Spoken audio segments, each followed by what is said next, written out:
Update, post state of the state address. I tell you, he went an hour. I mean, he didn't say he was going an hour. He went an hour. Um, lots of ground to cover in here. I'll start off at the beginning. First of all, kudos to Dean Blocker. He's the first speaker in, well, since the last one to get the State of the Union right without screwing it up. He didn't have to go to the Senate chamber to do it, which was an improvement over the previous moron.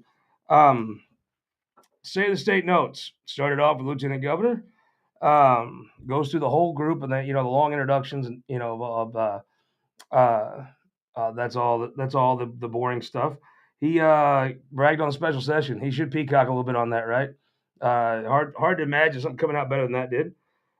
He hit on my favorite thing that he talks about is increasing broadband. Every time I've ever interviewed him, we talk about broadband. Every time he says he's going to increase funding for it, every time he does. Um, Talked about Amtrak. I think people don't quite always grasp how important Amtrak is for Missouri and for folks that use that, especially that river runner. And then he went through some bridges and roads. Talked about I-70. I mean, he would be the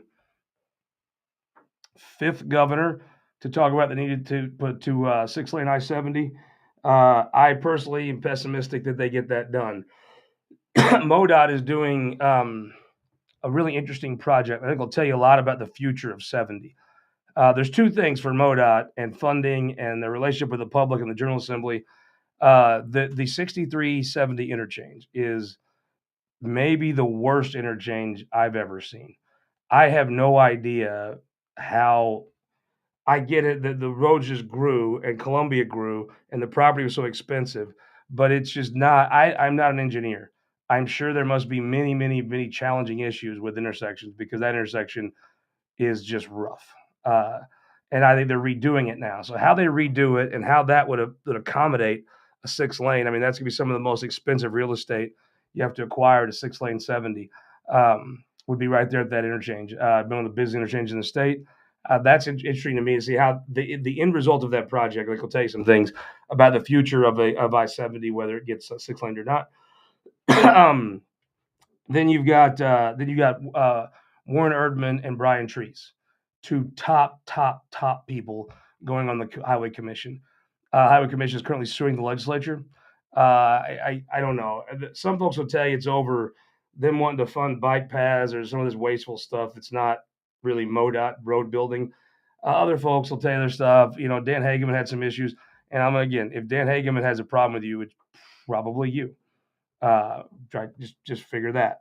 So I don't know. There's some issues within MoDOT, but I have to say overall, I feel like MoDOT runs very well. I mean, I remember MoDOT when it was hated, incompetent, reviled, and Kevin Keith doesn't get the credit sometimes, but he was there. They had some guy come in from New Mexico. I thought did a good job of turning around the public perception, and I think since then they've actually backed that up with some accomplishments. I think MoDOT's in a good place. I'm not sure that many people disagree with you. However, I do think some folks have some concerns about lettered highways. I think MoDOT would like to dump those off on the counties. I think that the people in the cities would love to dump the lettered highways off on the counties. Um, it's the kind of thing. Again, I'll say it's the theme of the session. Rural people are too nice. Some point, the city folks will dump their highways off on us because we don't stand up for ourselves. Um, More school funding. He talked about some more child care tax credit stuff. Um, I don't know. I go back to it's interesting. I'm kind of the guy that says, yeah, you need to if you say the word education reform, it's 100% positivity, right? And then so the real answer that the city people want is to take your money, your tax money that you pay for schools now, and give it to charter schools. And I think you have to. I'm for education reform, right? I thought Caleb Rowden give a great point about restructuring teacher pay. That I don't know how you argue with that. Now the devil's in the details of everything, but the concept of he said lessen seniority as far as your pay goes and increase productivity. Productivity is tough. I mean, if there's a kid in the inner city or in the poorest parts of rural Missouri and a kid in Ladue, well, that teacher's getting a different kid. One kid is coming to school hungry, one's coming to school fed. One kid's coming to school clean, one's coming to school dirty. One's coming to school healthy, one's coming to school without seeing a doctor very often. One kid's coming to school with two parents that made sure he did his homework. One kid's coming with sometimes a one parent family where the mother works or the father works hours where they don't have that kind of time. So it's some of that stuff's challenging, but at least it's an idea. At least it's not just shovel more money to. It's so funny. I've sat back and watched this. Uh, Republicans, this is a issue with having the majority for so long and being kind of out of ideas. When you have a majority for 20 years, that's a long time. All those ideas you store up in the minority, fighting for and thinking, if we ever get in the majority, we're going to do that. Well, after you've done those after 20 years, 10 years supermajority, you've almost taken all your good ideas and turned them into bad ideas because take them to the extremes, and now you're just spitballing lobbyist stuff for a long. I mean, you look at it this way: there's no abortions. 4-year-olds can buy Uzis. Taxes are as low as you could probably do and actually have a functioning state government. I just don't know what more you do. So you get into this kind of lobbyist claptrap, and you get into just the right wing stuff on Facebook. I don't know that Putnam County. So Putnam County is up in North Missouri. Their mascot's the midgets.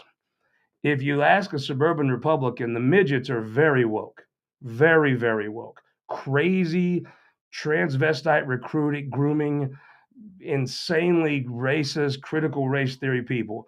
Now, I have been to Putnam County, showmissouri.com, history of Missouri, one county at a time, Putnam County. Good folks. I did not see any wokeness in Putnam County. Matter of fact, if you have your mascot in 2023 as the midgets, you probably don't care a lot about wokeness or political correctness for that matter. I have also been to Citizens of the World Charter School in Kansas City. A suburban Republican would tell you the Citizens of the World Charter School is a very conservative place, a bastion of conservative. Ronald Reagan will send his kids there. I don't know. In Westmoreland County, we call that bullshit. I'm just a simple hillbilly. I saw it today, or I guess it was Monday. I saw one of the charter schools in Kansas City is now single gender charter schools. Well, you can't do that as a public school. Can you imagine the reaction of people if you said, I'm going to have an only boys public school? They lose their mind. Probably rightfully so. So they have a gender only girls' school, but they allow transsexual students. Now, I don't know if that's good or bad. I'll leave that up to you to decide. But I'm like, you want to give that more money, but you want to be up in arms because some kid, at least someone's played junior high basketball on a misgendered team or whatever you call it, on a gender that you're not biologically, you want to play on that team. I think both have issues, but have some consistency. Good Lord. I mean, don't be just a sucker. Anybody that tells you charter schools are conservative, tell them I've got some oceanfront property in West Butler County for a steal. Um, then he talked about more access to pre-kindergarten. That's what I hear from everybody. Everybody out here in education. If you want to talk about how to actually make kids smarter, pre-K is what they start with. I know very little or nothing about it, but I'll just tell you, if you talk to people that know stuff about it, they'll talk pre-K. 7% increase for university community colleges, funding A plus. Man, A plus is a great thing. If you want to actually give people a hand up, A plus is so important. If you actually want to take a kid and give them a chance, they're willing to work for it. A plus is great. A plus is a terrific program. Talked about chip shortage, cola for state employees. I thought that I think that always makes sense. I don't know why people think you can run government differently than a business. Usually, when you try, it sucks. You're gonna have to, if you want people to work for the state, you have to pay them, just like anywhere else. 50 million in school safety grants. Gosh, I mean, uh, terrible, terrible thing. So many issues with that. I don't know if the 50 million touches it, but at least they're doing something. More law enforcement funding. He had I liked how he said he's a rowdy farm boy from Wheatland. I like that. Speaking of, I got a Stein here all the way from Sedalia, not far from Wheatland. My buddy Chip, I see the state fair every year. Appreciate this. I like this Clydesdale. You wonder what a good Stein looks like. I mean, this is from Pro. It's got a top on it. It's got the ceramic handle. It's got a clearly recognized Anheuser-Busch symbol, the Clydesdales, and it's got a nice top on it. That is how you know you have a quality Stein. And if you know you're drinking from the Stein of knowledge, stay at the Courtyard by Marriott. I'll reach into my pocket again. I'll do you the deal. If you're coming to Jeff City for the legislature, if you're coming for a conference, you're coming for whatever, and you look on your app, Expedia app, Marriott app, what was it? What's another? Hotels.com, Kelton. What do you use? Booking.com. Booking. Yeah. If you're looking through there and you're wanting to find hotels, and Courtyard by Marriott is within $20 of the other ones. Do this: book Courtyard by Marriott. If you're not wowed, if you don't love it, you come here, 225 Madison. I'll give you this $20. But what's going to happen is you're going to come here and you're going to bring me a Bud Light to drink because it's going to be outstanding. You're going to love it. So take the test. If Courtyard by Marriott is within $20 of any hotel in Jeff City, book the Courtyard. If you don't love it, if it wasn't worth the 20, probably 40, then you come here, give me $20. If it was worth it, which it will be, I've got 6 beers now, Kelton, bought to me by people that went to the Courtyard by Marriott and was like, hey, this is great. If it is, then you come and you bring me a beer, and I'll buy you one, and we'll toast to the Stein of Knowledge and its infinite wisdom. A couple other things. Bill Eigel coming on. The guy, I tell you, in this town, people start off with, oh, he's not really running. Well, I don't know. I mean, I can't. Yes, it would make a lot of sense for him to head fake the one race and run it. I mean, it just would. I think he's running for governor. I do. Bill's a different thing. Bill is not your typical aspirational politician. He that's not Bill. He thinks differently. I mean, I could be wrong and think it happened. I think he's actually running for governor. And when he does, in my view, I think he'll be a former candidate. I mean, right now he's the one taking on the front runner. So he's got a record that he can run on. And so, we'll see. I think Bill will do well because Bill throw a punch. That's the thing about it. Okay, let's talk about Vivek Malik. The guest on our show this week, Vivek Malik. So here's the deal. I guess I was going to level with you. Can we just us talk for a second here? I guess when somebody said first person of color, I always think an African American. That's just my gut. That's just what I think about, right? I just don't think. I guess I just never think of when I say person of color. I guess I'm always just assuming that is that we're talking about an African American. Because then when I grew up around African Americans. I walked in. Vivek Malik is an Indian American. I grew up not around. I didn't know anybody who was Indian American really until I went to college. Uh, and I guess I don't know a ton about the culture, frankly. But you walk into that place, to that chamber, yesterday. It's one of the most striking scenes I've ever saw. I'll never forget it. I come in, and the House chamber, they're usually pretty picky about letting people stand on the House floor. You have to be a member, and so it was interesting to see the chamber full with very few legislators. But the number of Indian Americans in there, I mean, probably 200 people. It was such a striking thing. And I guess when the governor had mentioned the first person of color, I was like, whatever. Kind of, right? I mean, it just whatever it was, it didn't really strike me as significant until I walked in that House chamber and I saw these folks so proud of Vivek, so proud of a person who literally came to this country with $300, um, who spent time in Cape, and then I guess he lost a raffle or something, had to move to Wildwood. I don't know. Hope things turn around for him. Now you move to Jeff City, where good clean living. Um, but I tell you, it was so striking to me to see these folks I'd never seen, and the look of pride on their faces, and it was a special day. And I swear, I had met Vivek Malik. You would talk about a nice person. I mean, he's obviously smart, right? But being smarter than me ain't the hardest race to win. But the kindness he has strikes you, right? He's just a very kind person. He just his karma is kindness, right? But more than that, it just struck me how much this meant to folks, and it was really interesting to watch. I was so glad I walked over and saw that scene because it was really meaningful to me. And if you're Vivek Malik, good Lord, you had to feel like you were King Fish. I mean, it was an awesome thing to sit and watch. I was glad that I went over and watched it. He gave a tremendous speech. just such a humble speech. Peter Kidder said you'd be impressed with him. I didn't know, and by God, I was. He was very, very, very impressive. So Vivek Malik is the guy you're going to hear about more going forward. I'm pretty impressed by the guy. I think you will be too. He's going to be on our show Sunday on This Week in Missouri Politics. Great guy. I don't know. Your state treasurer isn't the saltiest topic to discuss. We'll try to get into some of that.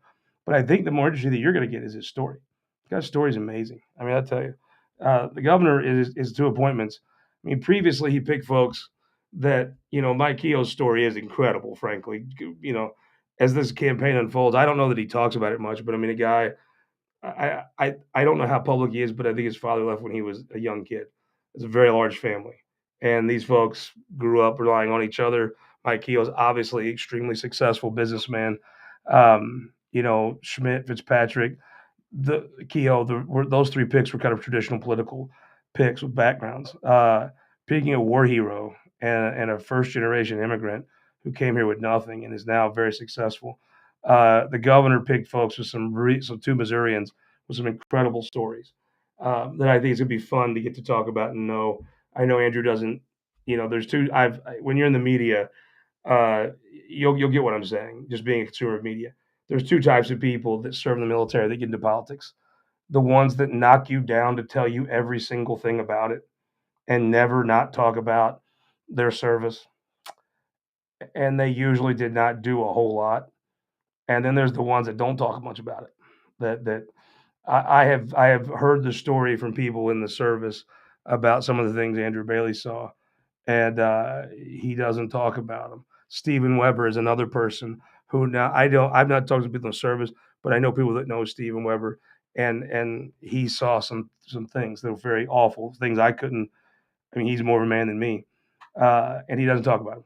And if you're in the media, you kind of just realize the ones that talk about it 24/7 probably didn't do quite as much as the ones who never mention it. And so it's governor picked two. Andrew will mention it, but never the real story, never the things he got medals for stuff. So anyhow, very interesting picks by the governor. Backstories, two of the most interesting backstories of any politicians that I personally know. So we're going to get into Vivek's on the show Sunday. I'm telling you, if you have champs, MissouriNet has a speech. Go listen to it. Outstanding, outstanding speech. And just, I wish you could have seen the room. That's the one thing I wish there would have been. I wish there would have been more. I wish if whoever you could have filmed it, you'd almost wanted to do a bunch of crowd shots because it was so great to see so many folks there, so proud of him. I thought that was awesome. It stuck with me. Best part of the day, not only Peter Kinder ending the service before Vivek spoke, try attempting to, which was funny. It was Wendell Bailey showing up. I'll end with this. Wendell Bailey. He gave a speech. He was running. I think he ran for lieutenant governor his last campaign. He's running and he comes to Southeast Missouri, and I'm listening to him talk. And he goes, when I started my career 40 years ago in politics, I said, give a young man a chance because it's time for a change. And he goes, now, all those years later, I've come full circle, and I say experience counts. The bottom line is, no matter what the election, vote Bailey. Wendell Bailey, one of those colorful Missouri politicians, a beloved figure. It was so nice to see him in the Capitol. He still's got jokes. Anyhow, Missouri is full of very colorful characters, Wendell Bailey being one of them. Thank you so much for watching. We will see you Sunday on This Week in Missouri Politics. Vivek Malik, the New State